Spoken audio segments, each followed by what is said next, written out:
okay? I do have something else to say. Recently, there's just been a lot of chatter on social media about my questioning the BOE budget and the amount of cost sharing that we received. And I would like to explain for the last time why I questioned it. Late in April, Representative Hall and Senator Kissel held a town hall meeting for the residents, which I attended. At that meeting, Representative Hall handed out a flyer explaining the school and state budget. Reading through the information, I found that the Enfield's ECS funding would be $29,823,645. I also noticed that there was an asterisk next to Enfield. This meant that Enfield was an alliance district, and as an alliance district, our ECS dollars would be held harmless, frozen, for the time that we are designated an alliance district, which is 5 years. During the next 5 years, or now we've been in it for 2, the only way Enfield is going to get out of an alliance district is that we work with the State Department of Education to improve the education for our students. This is the only way we can be removed from an alliance district.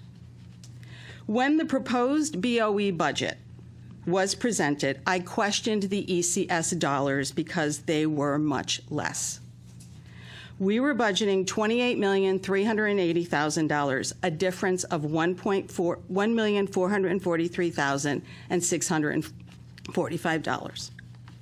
That is when I questioned and I asked the BOE budget to be reduced by $1.4 million, not because I'm anti-education, but because I felt the number was wrong. When I asked this both via email to the town manager and on the floor, I was told that the Enfield always budgets this way. So I let it go. On July 13th, when I was confirmed that the Enfield did receive the ECS dollars that I predicted, I requested from the town attorney a legal opinion asking if we needed a resolution to correct the BOE budget, as well as our town manager to ask our finance director for the correct amount of dollars that Enfield did budget for the BOE. Her response was that the finance director was on vacation, and she sent me some numbers that I just didn't agree with. When the finance director came back, he sent me some numbers, and again, they just weren't sitting right with me. And I still couldn't understand why we didn't need a resolution to make the numbers right. So I did a little bit more research, and I found the same thing that happened last year in the BOE budget for the amount of $1,195,779. Adding these 2 years together comes to $2,639,424, which is close to $1 million.